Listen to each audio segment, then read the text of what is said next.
Bismillahirrahmanirrahim. Assalamualaikum warahmatullahi wabarakatuh. Alhamdulillahirabbil alamin wa bihi nasta'inuhu ala umuri dunya waddin.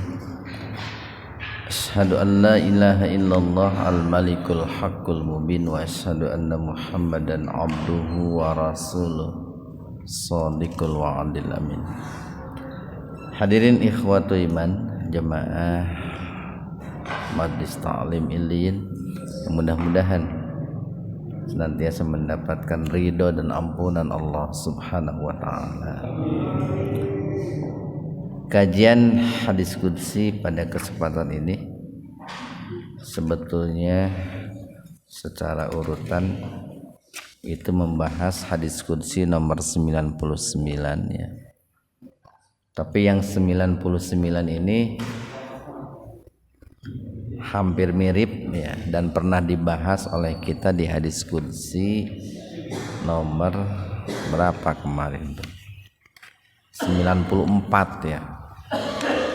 Di hampir mirip dengan hadis qudsi nomor 94, yaitu berbicara tentang perintah sholat 5 waktu pada peristiwa mi'rajnya Rasulullah sallallahu alaihi wasallam.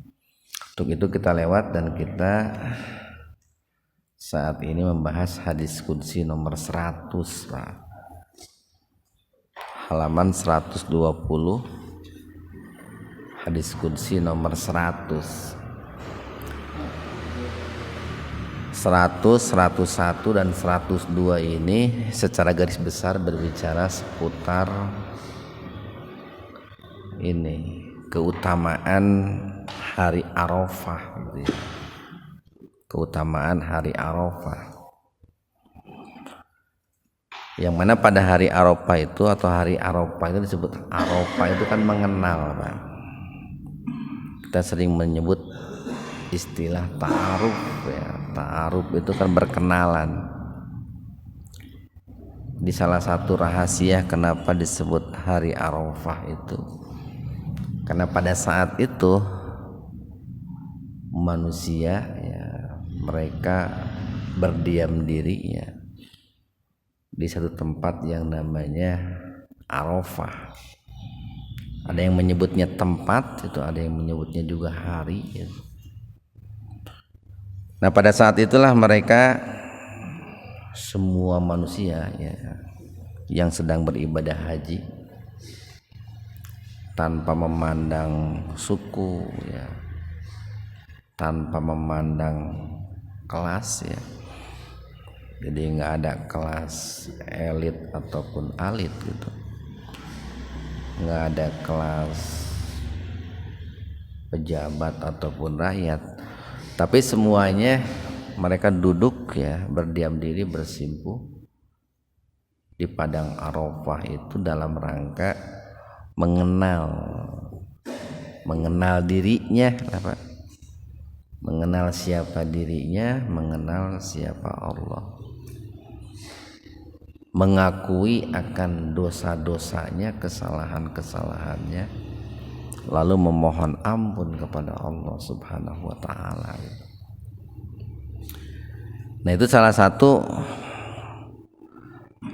rahasia ataupun pesan dibalik ya, nama Arafah itu Pak. Yang sebetulnya hal seperti itu bukan hanya bisa dilakukan di sana di Mekah. Ya di kita pun di GBI bisa saja Pak. Dan dianjurkan kita itu untuk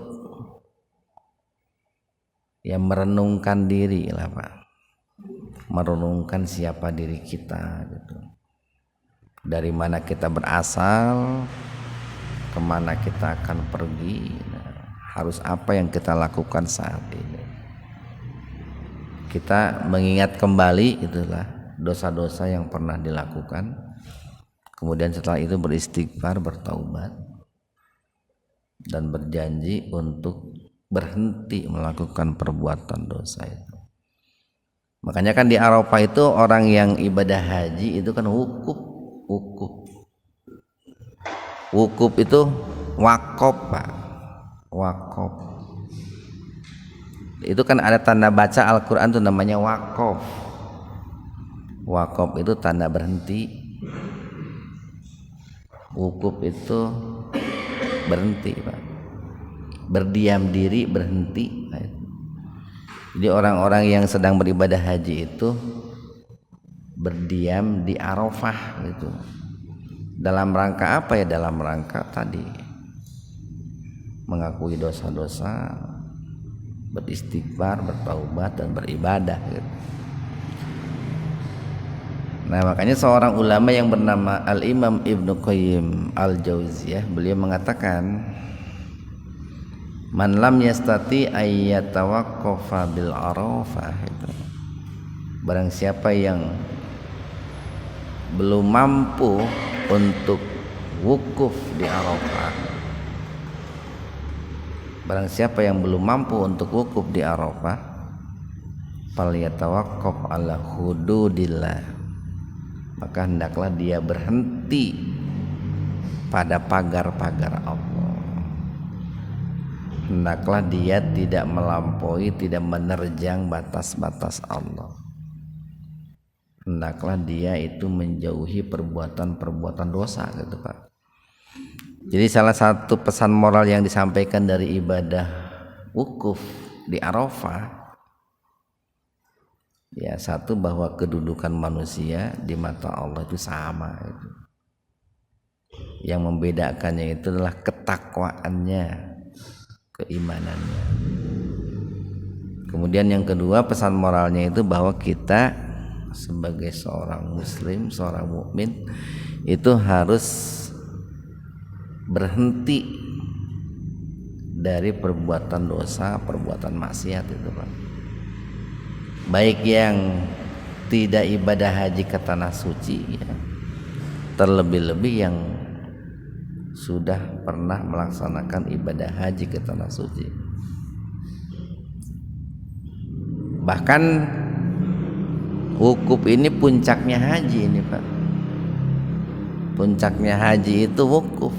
Inti daripada haji itu wukuf. Al-hajju al-wukuf bil Arafah, itu kan sabda Nabi begitu. Puncak ibadah haji itu adalah wukuf di Arafah. Kalau orang tidak wukuf ya tidak sah hajinya. Itu rukun yang tidak bisa ditinggalkan. Puncak ibadah haji itu wukuf. Nah, sama dalam hidup juga begitu Pak.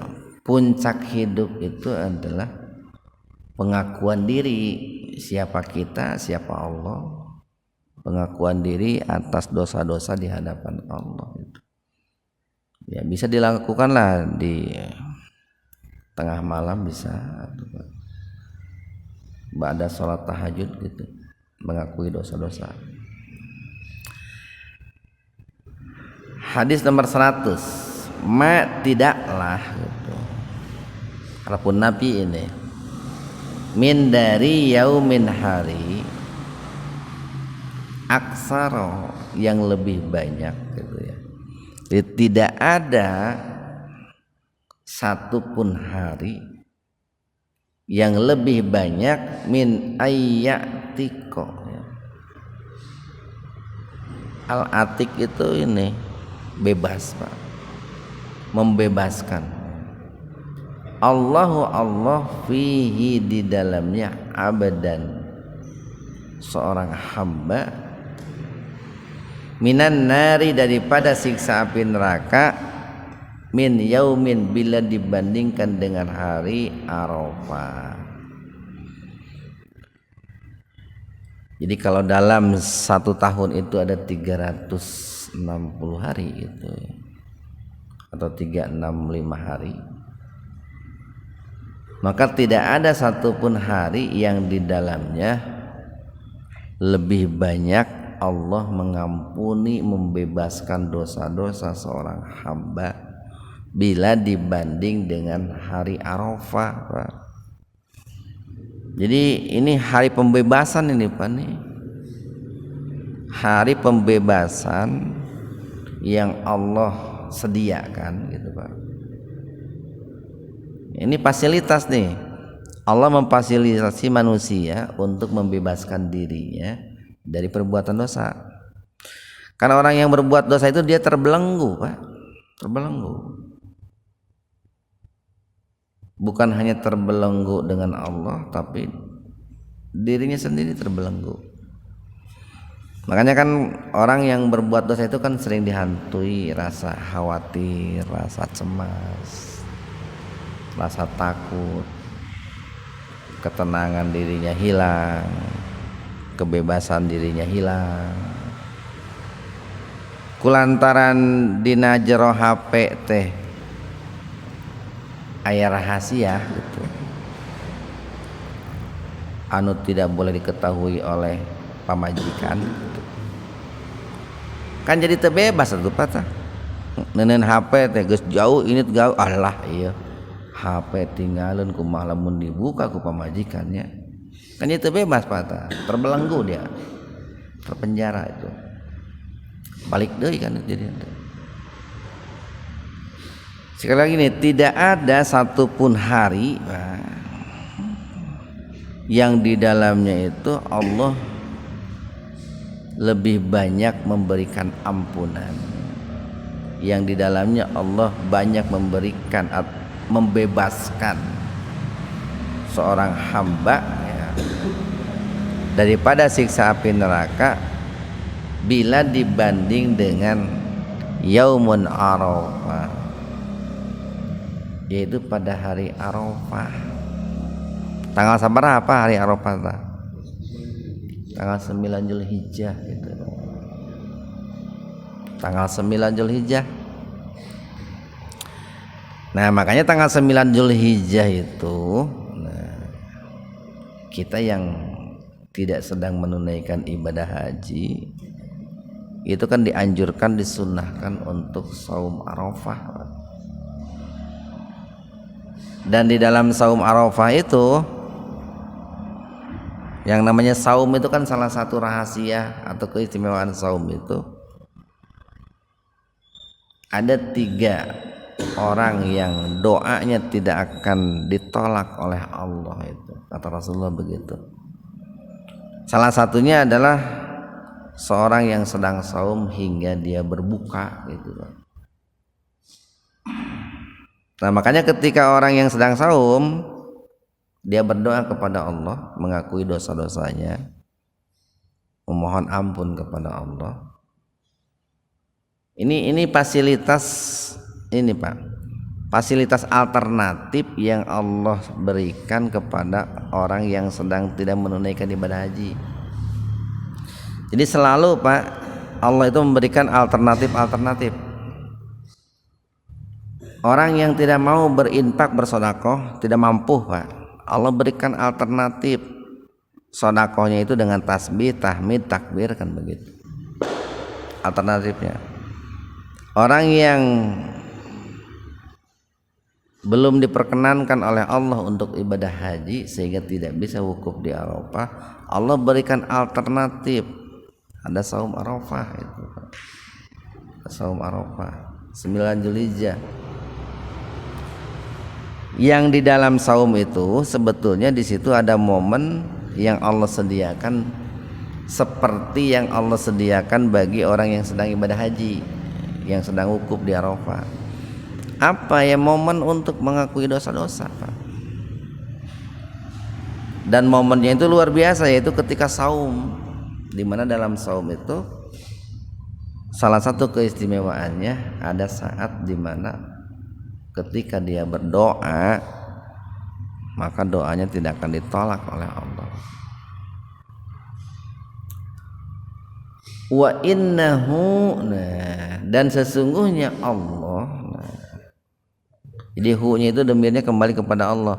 Wa innallaha maksudnya la yadnu, la sungguh yadnu, dana yadni dunia itu artinya dekat Pak. Disungguh Allah itu akan mendekat.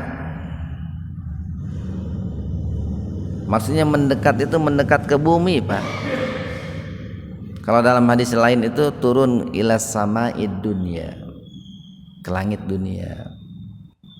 Walaupun para ahli tafsir berbeda dalam menafsirkan turun ke langit dunia itu.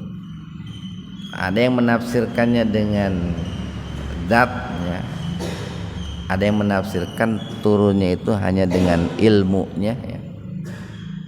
Ilmunya, penjagaannya gitu, perlindungannya Allah turunkan ke bumi. Itu beda penafsiran. Yang jelas mendekat. Summa kemudian yubahi. Nah, baha itu bangga itu Pak. Jadi yubahi, Allah membangga-banggakan bihim. Siapa bihim di sini? Maksudnya adalah bin nasi bi ahlil ardi. Allah membangga-banggakan orang-orang yang beriman yang ada di bumi itu, baik yang sedang saum di tempatnya masing-masing pada hari Arafah, terlebih-lebih yang sedang wukuf di Arafah, al malaikata di depan para malaikat itu Pak. Nah, itu kan luar biasa Pak.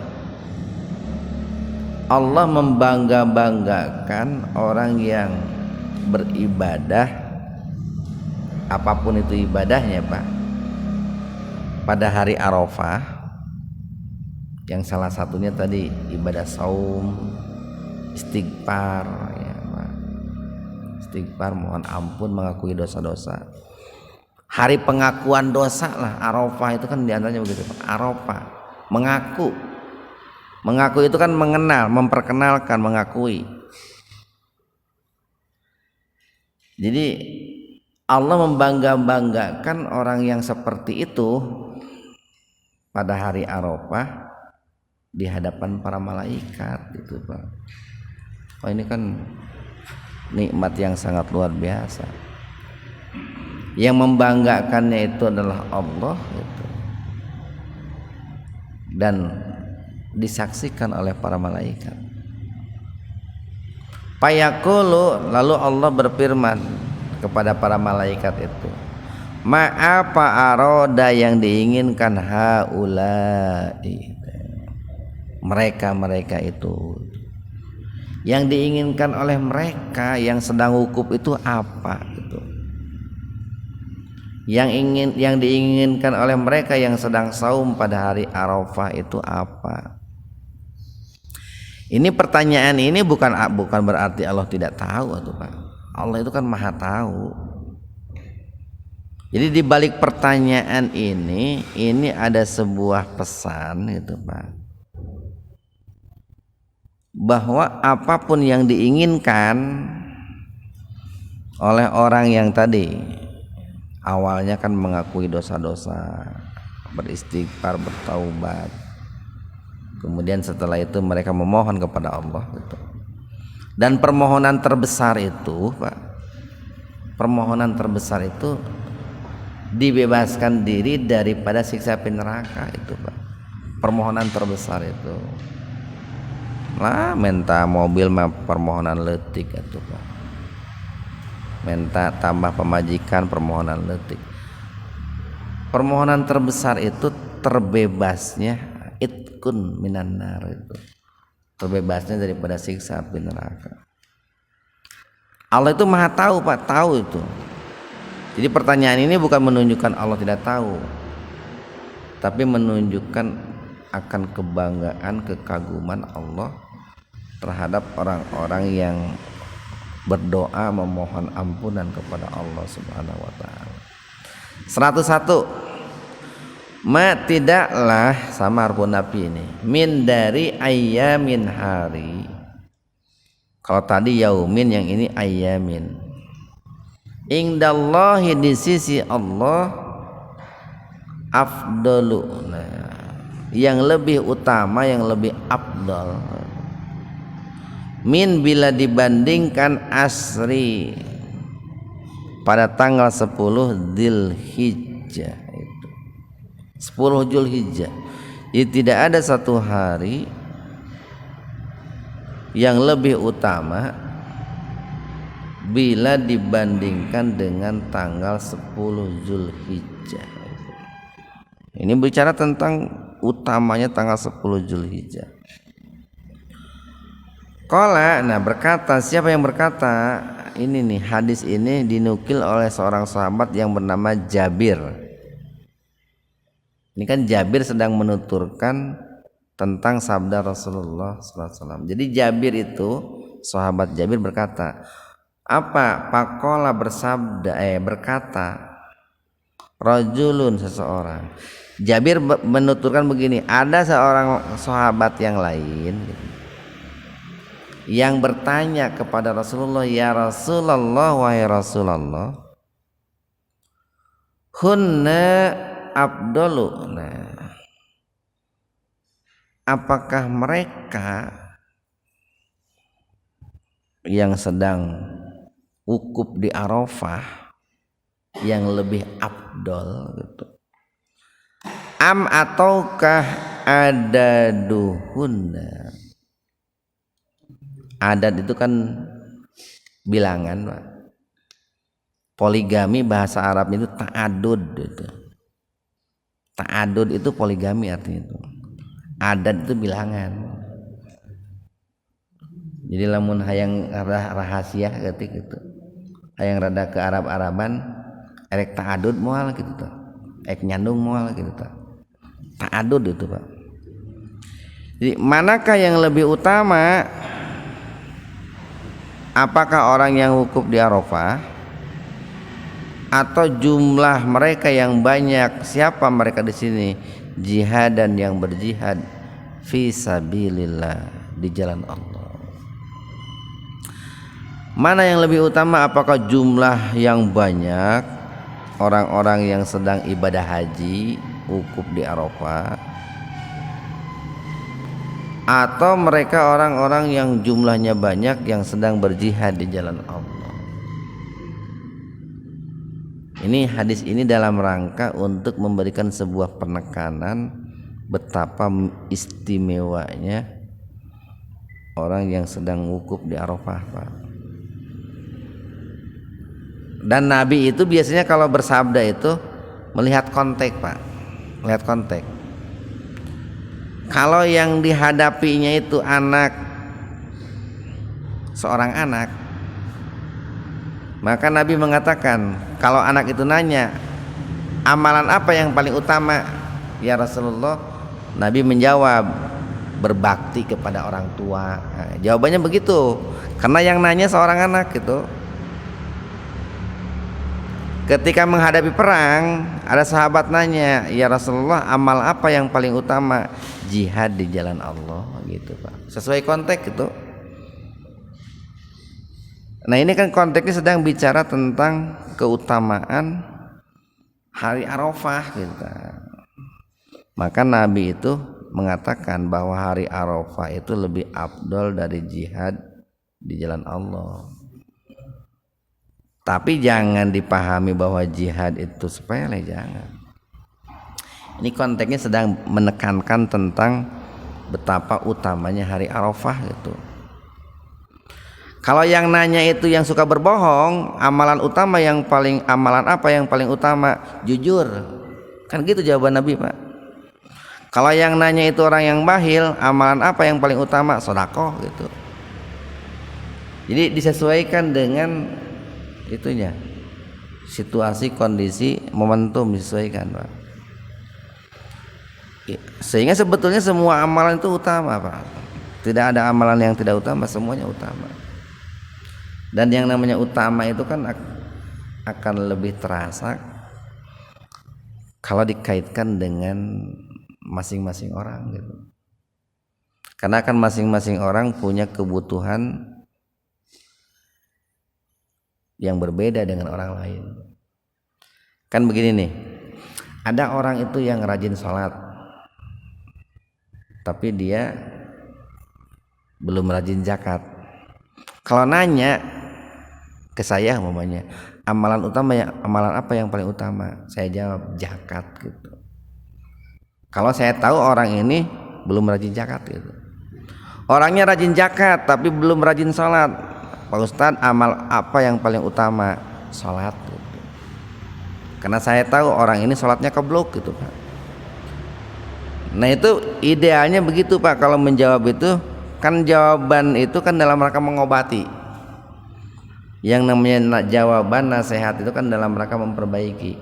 Maka berilah jawaban sesuai dengan apa yang sebetulnya dibutuhkan oleh orang itu. Qala, nah Rasul bersabda, menjawab nih, hunna afdalu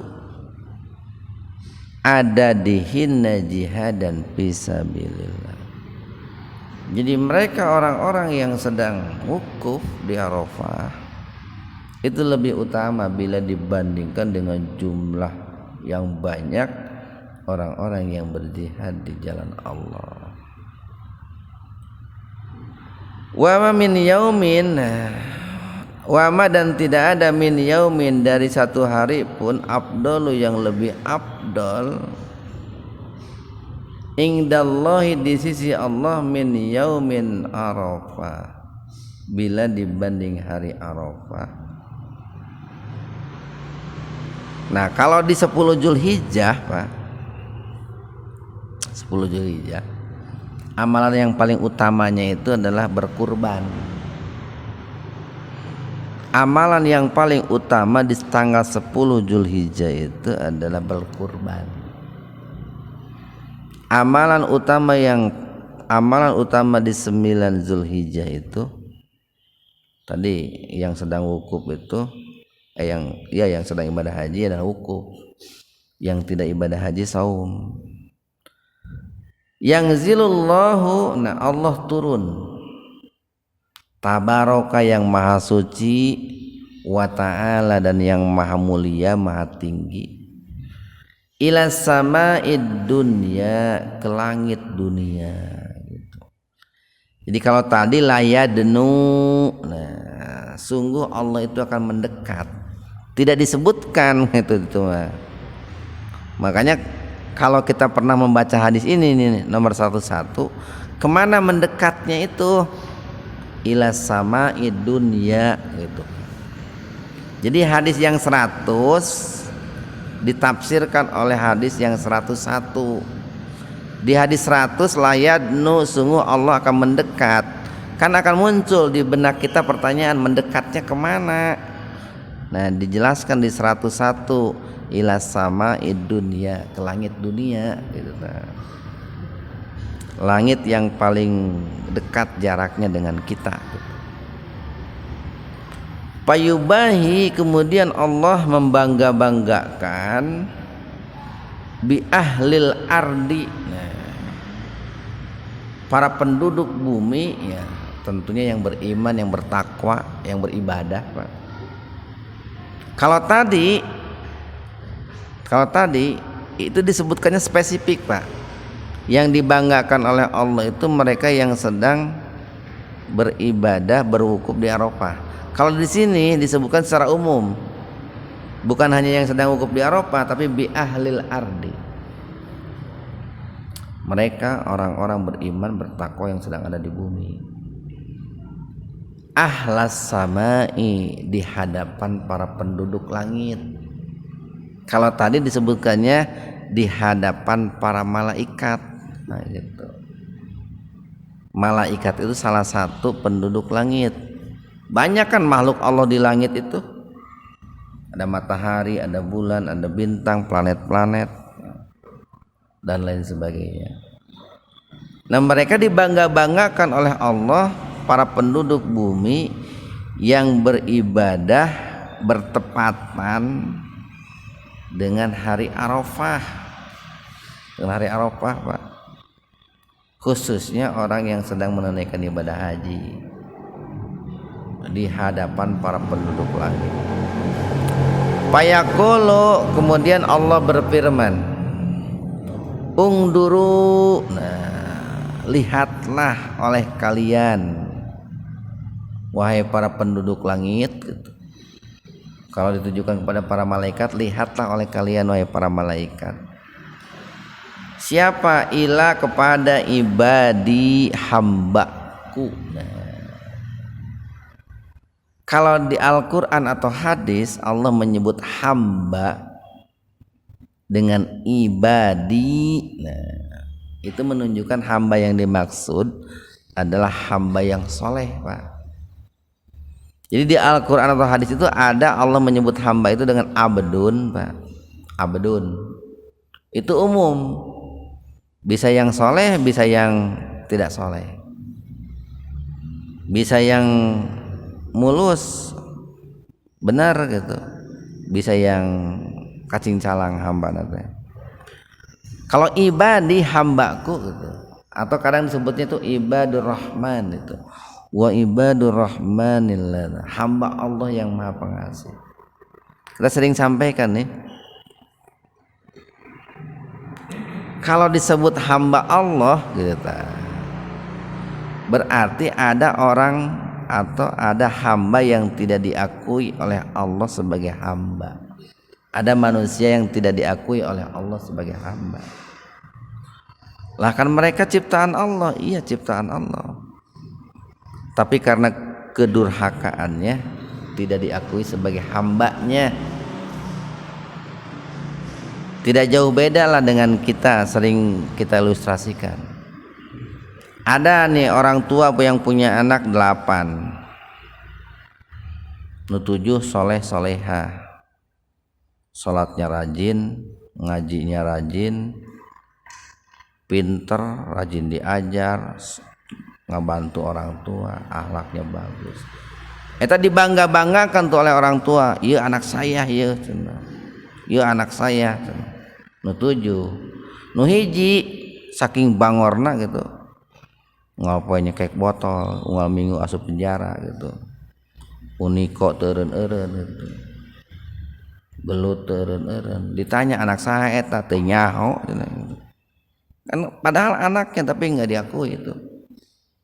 Nah sama makhluk Allah pun manusia, sekalipun semuanya diciptakan oleh Allah, ada yang kemudian oleh Allah disebut ibadi hambaku atau ibadur rahman, tapi ada juga yang tidak disebut sebagai hamba Allah gitu.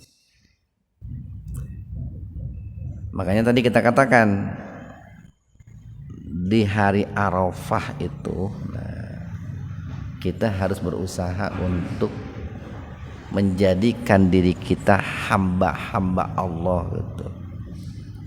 Hamba itu kan budak, Pak, budak. Budak itu statusnya kan tidak merdeka, terbelenggu. Budak itu kan statusnya tidak merdeka, tidak punya kebebasan gitu kan. Sarwa kita pun tidak punya kebebasan, Pak. Di hadapan Allah itu kita harus tunduk, patuh, turut kepada aturan sang ma'bud itu. Jadi kita yang di bawah nih, budak hamba disebutnya abdun, ibad. Allah itu disebutnya ma'bud itu, Pak, yang diibadahi. Penghubung antara ibad dengan ma'bud itu ibadah gitu, Pak. Penghubung ibad hamba dengan ma'bud Allah itu adalah ibadah itu, tali penghubungnya itu. Nah ketika orang itu ibadah dengan benar gitu, ikhlas benar, maka jadilah dia itu sebagai ibadi, hambaku. Salah satu ibadah yang paling utama itu adalah ibadah pada tanggal 10 Zulhijjah dan juga pada hari Arafah itu, Pak. Bagi yang sedang wukuf, yang sedang ibadah haji ya wukuf di Arafah. Bagi yang sedang tidak ibadah haji ya salah satunya saum dan pengakuan dosanya di hadapan Allah. Ja'u nih tadi kan fayaqulu ungduru ila ibadi, lihatlah hambaku. Ja'u mereka datang su'san. Su'san ini nih as-asa itu ini acak-acakan, Pak, kusut. Mereka wajahnya itu kusut gitu. guburon. Nah, guburon itu debu Pak, gubar itu debu, berdebu Pak, berdebu. Kan bayangkan saja Pak, atau di padang pasir kan, wilayah Arab Saudi kan padang pasir, di bawah terik matahari itu mereka sedang ibadah haji wukuf itu.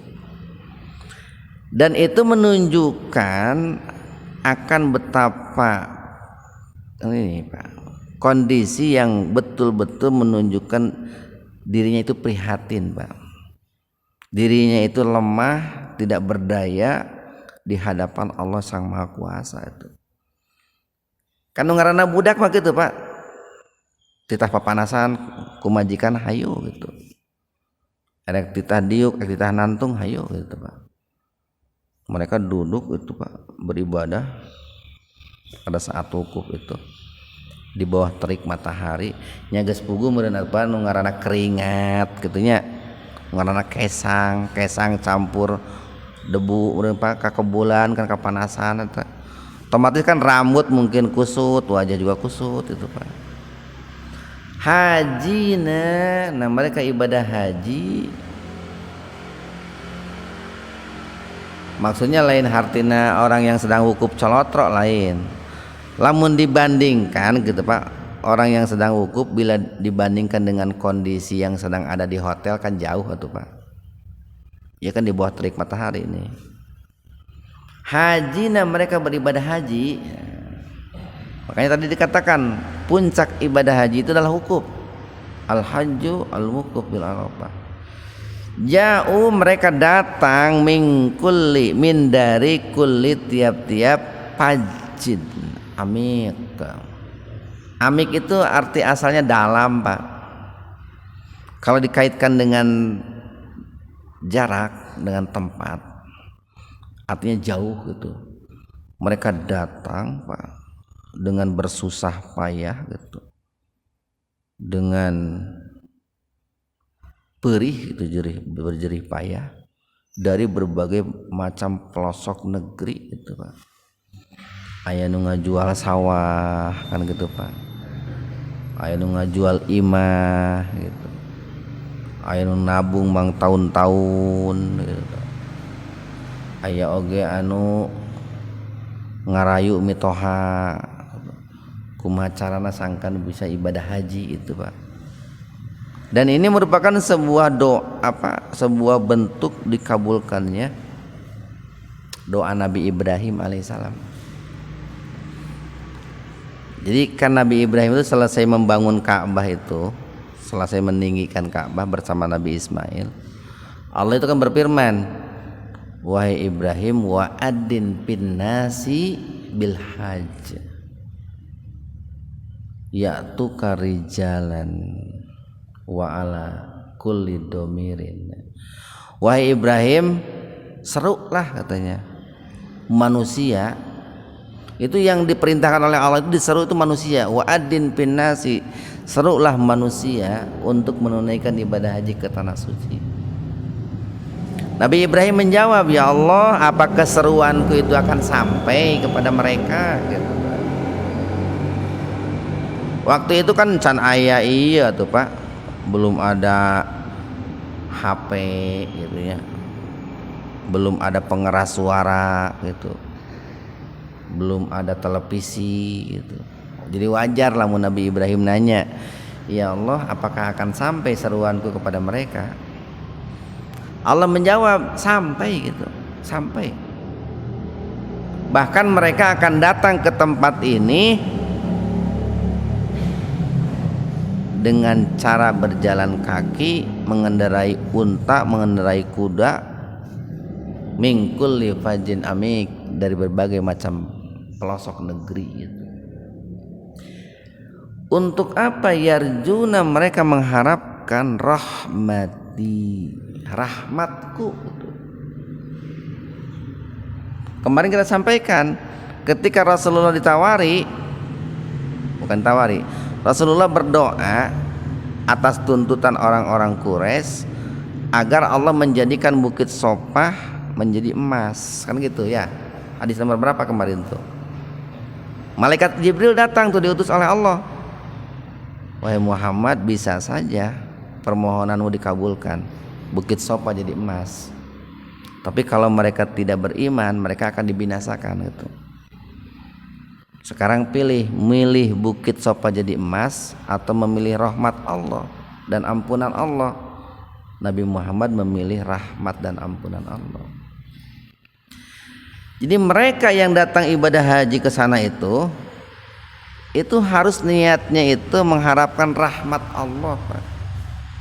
Kan suka ada gitu ya orang gitu ya yang ibadah haji umroh didinya meni rajin-rajin teuing ibadah haji umroh cicing gitu. Ke aya kahayang gitu. Hayang naon, hayang iya. Niatnya harus lillahi ta'ala, Pak. Walam yarau, padahal mereka belum pernah melihat adzabi, siksaku. Ini kan luar biasa nih. Mereka belum melihat siksa Allah saja sudah takut, Pak, dengan siksa Allah. Sehingga karena takutnya dengan siksa Allah, mereka mengharapkan rahmat Allah. Kan orang itu disiksa karena tidak mendapatkan rahmat, Pak.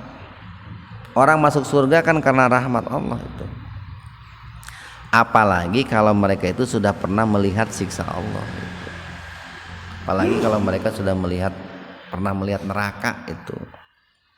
Kan tempo hari itu ada yang membuat Allah tersanjung itu dalam hadis masih dalam hadis qudsi ini nih. Ada beberapa orang yang membuat Allah tersanjung. Allah nanya, wahai malaikat, apakah mereka itu pernah melihat saya? Belum, katanya. Maka bagaimana jika mereka pernah melihat saya? Kata. Ibadahnya pasti akan lebih bagus. Ada lagi orang yang rajin beristighfar, bertaubat. Allah nanya kepada malaikat, apakah mereka itu pernah melihat neraka? Belum, katanya. Maka bagaimana kalau sudah pernah melihat neraka ibadahnya? Ada orang itu yang rajin sholat, rajin zakat, rajin puasa, apakah mereka pernah melihat surga? Belum, katanya. Bagaimana kalau pernah melihat surga gitu? Belum pernah melihat saja ibadahnya sudah bagus. Itu yang membuat Allah tersanjung itu, Pak. Falam yuro, dan tidak pernah terlihat yaumun, satu hari pun, aksaro yang lebih banyak, atikon, pembebasan, minan nari, daripada siksa api neraka, min yaumin arafah, daripada hari Arafah. Terakhir nih 102, sedikit hampir mirip imannya. Innallaha, sesungguhnya Allah, yubahi, membangga-banggakan, bi ahli Arafah, orang-orang yang sedang beribadah, berwukuf di Arafah. Tapi nu ibadah Pak, nu ulin nu nya dibanggakeun atuh. Nu ibadah. Kan ayam beran di tengah saukur ulin gitunya. Selfie moal ibadah ulin gitu.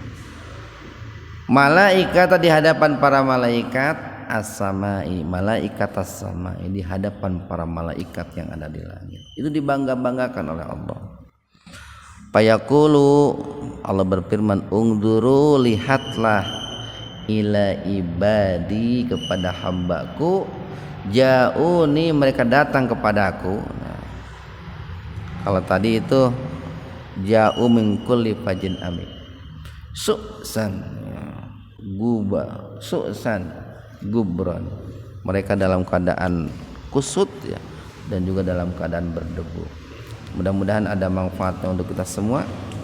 Subhanakallahumma bihamdika, asyhadu an la ilaha illa anta, astaghfiruka wa atubu ilaik. Assalamualaikum warahmatullahi wabarakatuh.